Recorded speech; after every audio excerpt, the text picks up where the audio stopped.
मुबश्शिर लुकमान साहब के जहाज़ में हमने जो वीडियोस बनाई थी उसके बाद से क्लेश आया था। किसी गंदे इंसान से कैसी तवक्को रख सकते हैं, वो किसी के बारे में अच्छी सोच रखे, एंकर हो के उसके पास जहाज़ कहाँ से आया। हम अपने मुंह पे चपेड़ अपनी हरकतों की वजह से खाते हैं। मैंने कभी नहीं कहा मेरा जिस्म मेरी मर्जी है, इस तरह के नारे नहीं कभी भी इसलिए पैदा नहीं करूँगी कि लोग मुझे तनकीद कर रहे हैं तो लोग कहें कि हाँ इतनी अच्छी होगी। मैं अभी भी अपने ख़ानदान के कुछ लोगों के आगे जाऊँ ना मुझे कत्ल कर दें। मैं कहती हूँ कंदील बलोच मुझसे 1000 गुना अच्छी थी। आपने किस तरीके से इमरान खान के कंधे पे हाथ रख लिया, ये पूछना चाहते हैं। अगर बिल्ली 900 जो कहा कि हज को चलिए तो हज कबूल करने वाले भी अल्लाह की ज़ात है। हेलो गाइस, मेरा नाम सज्जाद है और मेरा नाम है साद। तो आज हम आए हैं एक ऐसी हस्ती के पास जिनका नाम ही उनका मुकम्मल तारुफ है। उनका नाम है जी Hareem Shah. Thank you very much for joining us. Welcome आपका। हरीम शाह, आपसे एक सवाल मैं पूछूंगा कि अगर आप टिकटॉक स्टार ना होती तो आप क्या होती? अगर मैं टिकटॉक स्टार ना होती तो मैं एक टीचर होती।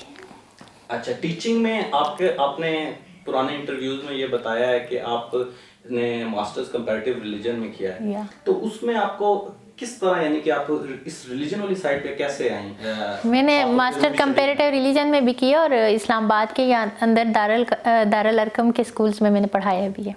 अच्छा, माशाल्लाह। ठीक। तो आपको फैशन शो का बहुत शौक था? फैशन तो नहीं, अभी भी आप देखें मैं बिल्कुल सिंपल बैठी हुई हूँ, जैसे हालत में थी वैसे ही आपको कह रही थी कि ज़रा एडिट कीजिएगा। मैंने मेकअप भी नहीं किया हुआ। इतना नहीं, मैं तो सिंपल रहती हूँ। बैकग्राउंड बताएं कि आप बचपन में आप कैसे आपका कैसे गुजरा? मैंने बता चुकी हूँ, मेरा बचपन 5th तक तो मैंने अपनी मदर के पास पढ़ा। मेरी अम्मी बेसिकली टीचर थी, तो उसके बाद मैंने जो पढ़ा तो वो हॉस्टल लाइफ, मतलब मैं अपनी सारी लाइफ जो सीखने की लाइफ थी वो हॉस्टल के अंदर गुजारी, अपने कंपेनियन के साथ, अपने टीचर्स के साथ, अपने क्लास फेलोज़ के साथ ऐसे। और आपके कितने बहन भाई थे आप? और आपकी किससे सबसे ज्यादा बनती थी? बंदी घर में ओके। हम लोग 4 बहनें और 3 भाई हैं माशाल्लाह। और बनती सभी के साथ थी, मैं लड़ाकी नहीं थी। एक बंदा होता है ना स्पेसिफिक, ये जैसे मेरे अब्बू से बनती है, मेरी अम्मी से। घर में एक बंदा होता है जिसको कहते हैं कि ये अबू से अबू मेरे हमराज थे। तो इधर से ही एक नया क्वेश्चन है जी कि जो बहुत लोग ये जानना चाहते हैं कि जो आपके वालिद साहब की वीडियो आई है वो उसके बारे में अगर आप को बताना चाहें कि वो क्या रिस्पॉन्स आप करें? देखिए, मैं पहले भी बता चुकी थी कि मैं जब टिकटॉक पे आई या ऐसे फैशन शूट्स वगैरह जो करती थी या मॉडलिंग मैंने ज्वाइन की, जो भी किया अपनी मर्ज़ी से किया। आज तक जो भी करती हूँ अपनी मर्ज़ी से ही करती हूँ। शायद मेरे स्टार के अंदर ये है कि मैं किसी की मुक़य्यद नहीं हो सकती या किसी की मर्ज़ी की पाबंद नहीं हो सकती। खैर पेरेंट्स हैं वो मेरे, वो उन्होंने ऐसा तब किया कि वीडियो जो रिकॉर्ड किया। मेरी फैमिली एक रिजिड फैमिली है, मैं सईद फैमिली से बिलोंग करती हूँ और हमारी फैमिली में दूर दूर तक इस बात का तो कोई तसव्वुर भी नहीं कर सकते कि कोई ऐसे मीडिया ज्वाइन करे या इस तरह मीडिया पे आए। तो मेरी फैमिली की कोई लड़की भी मीडिया पे नहीं है, मतलब हैं डॉक्टर्स भी हैं, टीचर भी हैं, जॉब भी कर रही हैं, सब मतलब इंडिपेंडेंट भी हैं, लेकिन मीडिया में कोई नहीं था। तो मैंने मीडिया का चुनाव किया। चलो वो तो मेरी हद तक था। जब लोगों ने क्रिटिसाइज़ किया या फिर आपको पता है यहाँ पे तनकीद का निशाना बताते तो वालिदैन को बहुत दुख होते, क्योंकि औलाद का और पेरेंट्स का एक ऐसा रिश्ता है जिसमें अल्लाह तबारक व तआला ने इतनी मोहब्बत और इतनी सच्चाई के साथ हर कुछ अल्लाह तबारक व तआला की तरफ से होते। तो ना औलाद अपने वालिदैन को कर्ब और दुख में देख सकती और ना वालिदैन उसमें। तो मुझे लोगों ने जब बहुत ज़्यादा क्रिटिसाइज़ किया और लोगों ने तनकीद का निशाना बनाया तो फिर उन्होंने अपना मतलब वो दिया, क्योंकि उनकी इसमें गलती नहीं थी। उन्होंने मुझे दीनी दुनियावी हर तरह की तालीम दी है और वो कहते हैं ना कि उन्होंने मुझे जो मुझे चाहिए था या जो मेरे लिए ज़रूरी था मेरे वालिदैन ने मुझे दिए। आप कहती हैं कि आप किसी से नहीं डरती। आपके जितने भी इंटरव्यूज सुने हैं मोस्टली आपने ये वर्ड इस्तेमाल किया। आप किसी को पॉइंट आउट मार रही हैं कि मैं तुझसे डरती नहीं हूँ। किसी ने आपको कोई थ्रेट की कभी जिसकी वजह से? मैं तो आपको भी कहती हूँ अल्लाह के अलावा किसी से नहीं डरना चाहिए। किसी से क्यों डरें? ये मैं शुरू से ही ऐसी हूँ। अगर मैं डरती ना, अगर ऐसे किसी, आपको पता है मेरी फैमिली इतनी सख्त फैमिली थी ना कि अगर मैं अभी भी अपने ख़ानदान के कुछ लोगों के आगे जाऊँ ना मुझे कत्ल कर दें, और मतलब ये हकीकत है कि वो मुझे मार दें। और ये मतलब ऐसी कोई बात ही नहीं है कि वो मुझे ना मारें। वो ये तो मुझे 100% यकीन है कि वो मुझे मार देंगे और उनके सामने भी मतलब जाना ही नहीं चाहती है, जाना भी नहीं है। मौत तो अल्लाह तबारक व तआला ने लिखी है। अगर मैंने डरना होता तो मैं अपने ख़ानदान से डरती, अगर मैंने डरना होता तो मैं उनसे डर के मैं वीडियोज़ ना बनाती, मैं बहुत वो करती। तो अगर मैंने वीडियोस इतना बड़ा स्टेप लिए अकेले, ये जानते हुए कि मेरी मौत है, मुझे मतलब मेरी मौत मेरे सामने है और मुझे मार देंगे और मुझे कत्ल कर देंगे। सिक्योरिटी के लिए क्या करती हैं, यानी कि कोई आपने ऐसे गार्ड हायर किए हुए हैं? मैं अपनी सिक्योरिटी के लिए ये करती हूँ कि मैं आयतुल कुर्सी पढ़ती हूँ, और मैं अपनी सिक्योरिटी के लिए ये करती हूँ कि मैं बिस्मिल्लाहिल्लज़ी ला यज़ुरु मा इस्मिही फिल अर्ज़ि वला फिस समाई व हुवस समीउल अलीम। इससे बड़ी सिक्योरिटी और क्या हो सकती है? आप मुझे ये बताएं, नहीं, इससे बड़ी और सिक्योरिटी क्या हो सकती बिल्कुल है? आपकी बात सही है बस। लेकिन फिर भी आप देखें मुझे एतकाद है, मुझे यकीन है, मुझे पुख्तापन में, लेकिन मुझे जितना आप कह रहे हैं कि आपको लाइफ पे थ्रेट्स आती हैं और आपको थोड़ी बहुत तो आपको प्रोएक्टिव होना चाहिए। मैंने आपको कहा थ्रेट्स नहीं, मुझे यकीन है, मुझे 100% यकीन है कि मुझे मतलब ऐसे मौत आ सकती है और आएगी। ऑनलाइन भी तो आपको थ्रेट्स आती होंगी, जरूर आती होंगी। ये पब्लिक थ्रेट वगैरह नहीं, मुझे कभी ऐसे किसी कॉन्सर्ट में जाऊं या किसी पब्लिक प्लेस पे जाऊं तो कभी मेरे साथ ऐसा नहीं हो किसी ने मतलब पब्लिक में आके कभी। जब बाहर कुछ शॉपिंग के लिए नॉर्मली मैं ऐसे जाती भी नहीं हूँ, मतलब मेरे साथ बहुत सारे लोग, मतलब लोग क्या मेरी फ्रेंड्स होते हैं, कंपेनियंस होते हैं, लेकिन हम कहीं भी जाते हैं तो हम मिल के जाते हैं इस तरह। उसमें ये नहीं होता कि मुझे सिक्योर करेंगे या मुझे बचाएंगे या वो करेंगे वो, लेकिन हम कहीं भी आउट ऑफ कंट्री जाना होता है तब भी मैं अकेली नहीं होती। इस तरह किसी कॉन्सर्ट वगैरह में जाना होता है या कहीं भी जाना होता है तो मैं अकेली नहीं होती, मेरे साथ मेरे कंपेनियंस मौजूद होते हैं। मैं एक ब्लॉग पढ़ा था तो उस पे लिखा हुआ था कि आप को कंपेयर किया जा रहा है नेक्स्ट कंदील बलोच।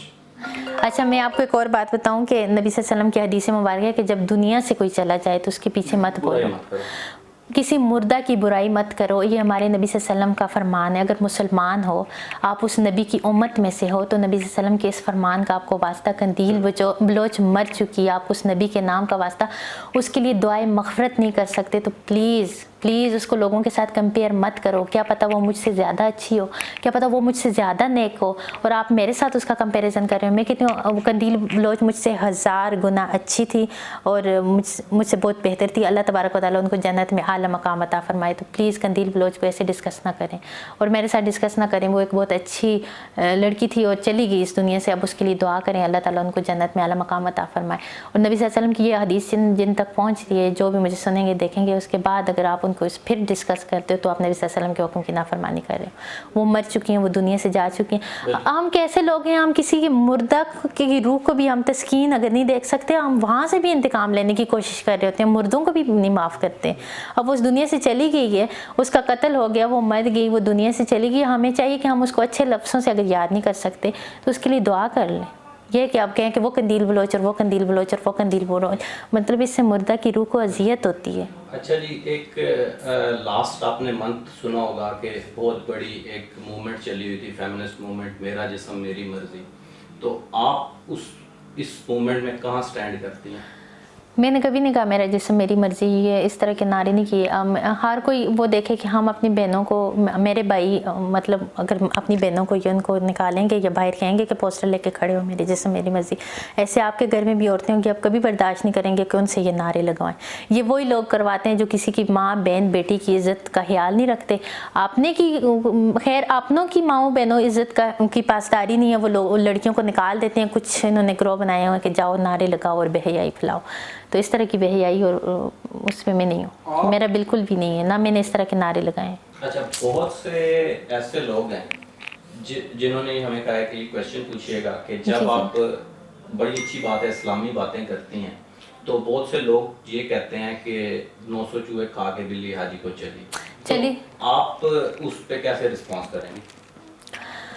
मैं इस पे कोई रिस्पांस नहीं करूँगी। 900 चूहे खा के कौन जाता है, या चूहे खा के अगर बिल्ली 900 चूहे खा के हज को चलिए तो हज कबूल करने वाले भी अल्लाह की ज़ात है। आप क्यों देख रहे हो कि 900 खाएं या 1000 खाएं, जैसे भी खाएं, तो वो उसकी अपनी ज़ात है या वो उसका अपनी कब्र है, आपने नहीं जाना। हर एक वहाँ मतलब वहाँ पे भी नफ्सा नफसी होगी, माँ बाप बहन भाई ऐसे रिश्ते भी साथ नहीं होंगे।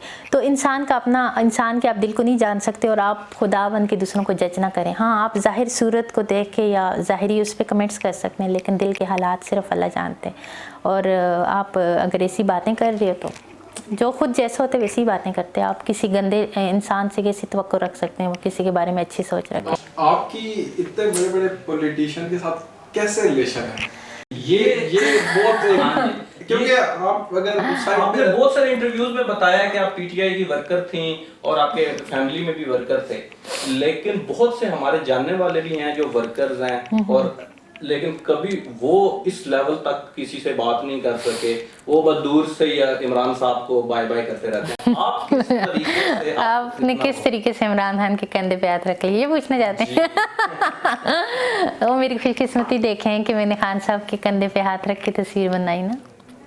अब मैं इसका क्या जवाब दूं, लेकिन मैं इसको अपनी खुशनसीबी समझती हूँ, खुशकिस्मती समझती हूँ। अच्छा, तो आपने ये भी बताया कि किस लेवल के अच्छे ताल्लुकात हैं। पीआर अच्छी है, शुरू से अच्छी है बस, और ये भी एक गुड लक होते हैं मेरे ख्याल में। अच्छा, या बिलावल भुट्टो के बारे में आपने कहा था कि माय फेवरेट। क्या वजह है कि वो नहीं फेवरेट है? सीरियसली शुरू से ही मतलब ये आप सिर्फ फिजिकली फेस के लिहाज से कह रहे हैं नहीं या नहीं नहीं नहीं उनकी जो फेस के बेनज़ीर जैसा उनका फेस है, और बेनज़ीर मोहतरमा बेनज़ीर भुट्टो जैसी अजीम औरत तो शायद कि कोई इस दुनिया में आए, इतनी दिलेर औरत, तो उन जैसे। और दूसरा मुझे उनका बोलने का स्टाइल अच्छा लगता है। अच्छा, मतलब ऐसे नहीं, शक्लें तो अल्लाह तबारक व तआला बनाते हैं, अल्लाह ने हर एक को परफेक्ट बनाया और हर एक को एक शक्ल सूरत दी है। हम शक्लों से पसंद करना ना पसंद करना, लेकिन आपको किसी की बोलचाल अच्छी लगती है, आपको किसी के मतलब अंदाज़ गुफ्तगू अच्छा लगता है, वो जिसको अंदाज़ बयां भी कह सकते हैं, और किसी का आपको हाँ फेस वाइज भी कोई आपको अट्रैक्ट करता है, लेकिन ये जो अट्रैक्शन है ये उनका मुझे बोलने का स्टाइल यूनिक सा है, और जैसा कोई पॉलिटिशियन बोल भी तो नहीं सकता ना। सब मुनफरिद अंदाज पॉलिटिशियन से ही आगे बात आई जी शेख रशीद साहब की। तो वो जो वीडियो आई थी वो कंप्लीटली फेक नहीं है, यानी आपने ये माना है कि वो फेक नहीं है, तो आप फिर आप क्या कैसे, यानी कि आपके कैसे ताल्लुकात हैं शेख रशीद साहब के साथ आजकल? बहुत अच्छे ताल्लुकात हैं। अच्छा, जैसे मतलब उनको कोई गुस्सा नहीं इस बात पे कि आपने तशहीर कर दी उनकी? वो मैंने की नहीं थी ना, नहीं मैंने प्राइवेट लाइफ की तशहीर की नहीं थी, वो जो भी था जैसा भी था मैंने मतलब क्लियर कर दिया था, तो वो मैंने नहीं, एक काम मैंने नहीं किया था तो उसमें मैं शर्मिंदा कैसे। और मुबश्शिर लुकमान के साथ आपका फटाक क्यों चल रहा है, और वो आपके साथ इतना गुस्सा क्यों है? मुबश्शिर लुकमान साहब के जहाज़ में हमने जो वीडियोस बनाई थी उसके बाद से क्लेश आया था, और खुद ही अब वो बड़े हैं, हम छोटे हैं, माफ़ करना चाहिए। अच्छा, उन्होंने तो इवन उनको माफ़ कर देना चाहिए। जहाज में से कोई चीजें भी चुराई। अगर हमने कोई चोरी की होती तो वो वीडियोस जहाज़ जब आप एयरपोर्ट में एंटर हो रहे होते हो तो आपने देखा होगा वहाँ पे सीसीटीवी कैमरे ज़रूर लगे होते हैं, जहाँ पे अरबों खरबों और इस तरह की मालियत के जहाज़ खड़े हो तो वहाँ पे मतलब सीसीटीवी कैमरा नहीं लग सकता, वहाँ पे सिक्योरिटी नहीं हो सकती, वहाँ पे गार्ड नहीं हो सकते। एक बंदा एक जहाज़ का मालिक हो सकता है तो वो उसके लिए सिक्योरिटी गार्ड हायर नहीं कर सकता। वो उसके लिए, हम जहाज़ में बैठे थे तो मैं अकेली नहीं थी, हमने वहाँ पे वीडियोस बनाई थी, वहाँ पे हमारे साथ पायलट, वहाँ के गार्ड, वहाँ का अमला सारे मौजूद थे, और हम बाकायदा जहाँ से मतलब एंटर हो रहे होते हैं तो चेकिंग आपकी हो रही होती है, जब आप एग्ज़िट कर रहे होते हो तब भी आपकी चेकिंग हो रही होती है। और एयरपोर्ट के अंदर हम क्यों चोरी करेंगे, हम उसको इतने कोई मतलब हकीर लोग नज़र आए जो चोरियां करेंगे, और उसके जहाज़ से अगर मैं कोई चीज़, उसने कैमरे और वो मेरे किस काम के थे, मैं छुपा के क्या करती, या उसके जहाज़ के अंदर ऐसे कौन से इंस्ट्रूमेंट थे कि जिनको मैं बेच के मैं अमीर हो जाती, या इस तरह की मैं कोई नासेबा हरकत करती। खैर वो तो एक झूठा इल्ज़ाम था, उसको वो साबित नहीं कर सके, वो केस भी उन्होंने चलाया था, लेकिन हमेशा नहीं, आपको पता है इल्ज़ाम बिल्कुल उन्होंने हमें कांटेक्ट किया था कि हमारी कांटेक्ट करवाया था कि ये वीडियोस डिलीट कर दो, उनका जहाज़ हमारी वजह से एक्सपोज हुआ था, बहुत सारे लोगों को नहीं पता था, लेकिन जब वीडियो वायरल हुई तो सबका ये सवाल के एंकर हो के उसके पास जहाज़ कहाँ से आया, तो इस सवाल ने फिर आपको पता है हर एक को अपना वो होते हैं, तो उनको उन्होंने कहा डिलीट कर दें, वो डिलीट हुई थी या नहीं, लेकिन उन्होंने एकदम से फिर हाइपर होके और जो भी किया, खैर वो पुरानी बातें हैं। क्या जब फवाद चौधरी ने उनको थप्पड़ मारा तो कुछ लोगों में ये कयासराई हो रही थी कि आपकी वजह से भी, कुछ लोगों में नहीं बल्कि सारे लोगों ने, मीडिया नहीं कहा था कि निमिषा की वजह से मार रहे हैं, तो कुछ लोग आपको बड़ी खुशी हुई होगी कि नहीं आपको कोई डिफेंड करने वाला कोई मर्द मुजाहिद भी है? नहीं खैर देखें, हम अपने मुंह पे चपेड़ अपनी हरकतों की वजह से खाते हैं। अगर आप किसी पब्लिक प्लेस पे बैठे हुए मैं जाके वहाँ पे ना मौका देखूँ, ना जगह देखूँ, ना कुछ देखूँ कि ये कहाँ पे बैठे हुए, मौके की मुनासिबत से बात करें तो वो तो हो भी जाती है, लेकिन किसी ऐसी जगह जाके मैं आपको छेड़ूंगी तो आप आगे से मुझ पे हाथ ही उठाएंगे ना, क्योंकि आपको अपनी इज़्ज़त ज़्यादा प्यारी होगी, और हर इंसान को अपनी सेल्फ़ रिस्पेक्ट पहले होती है, उसके बाद उसको वो होते हैं, तो खुद अवॉइड करना चाहिए था कि थप्पड़ ना खाते। आपने कभी भी किसी को ब्लैकमेल किया? आपको क्या लगता है मैं ब्लैकमेल कर सकती हूँ किसी को? मैं किसी के साथ मतलब गुस्से से बात नहीं करती, मैं किसी की दिल आज़ारी नहीं करती, तो ब्लैकमेल करना तो एक बहुत बड़ा जुर्म है, तो इस तरह की हरकत मैं क्यों करूँगी? ना मुझे किसी ने ब्लैकमेल की और ना मैंने किसी को ब्लैकमेल की।